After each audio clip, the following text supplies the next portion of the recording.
I was supposed to be out of here already, on my way back home. Back to the human lands, where things work in an explainable manner. I drummed my fingers impatiently on the armrest of the overstuffed chair, my eyes flitting around the cluttered office.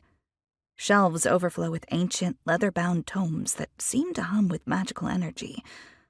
Loose papers are shoved between the stacks of books, their edges yellowing from time.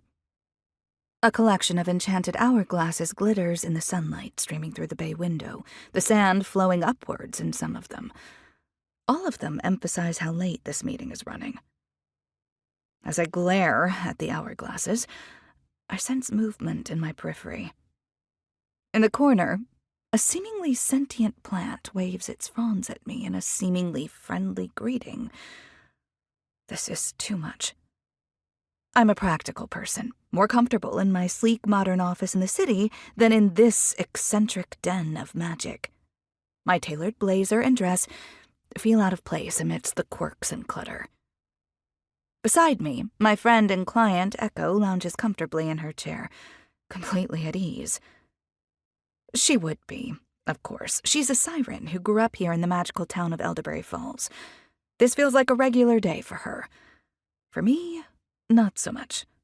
I was only supposed to be in Elderberry Falls for a weekend, just long enough to help Echo and her gargoyle boyfriend Graham settle into their new home.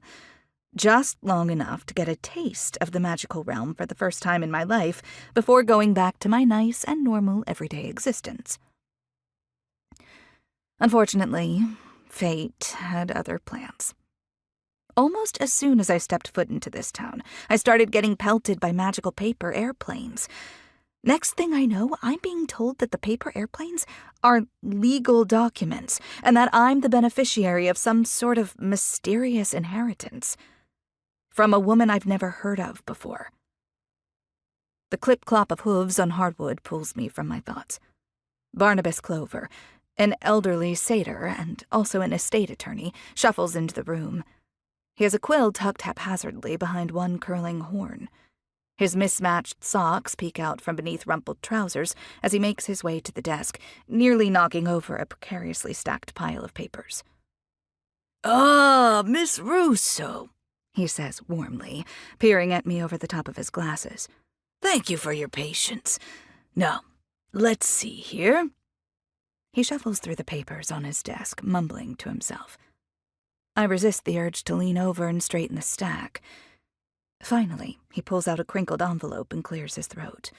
"Per the letter you received via, unconventional delivery, as you put it," he says with a twinkle in his eye, "you have been identified as the next of kin to the recently deceased Myrtle Hobbs." Echo nods. This was listed on the paper airplane, and she was as shocked as I was. She actually knew the deceased, because of course she did. It's a small town.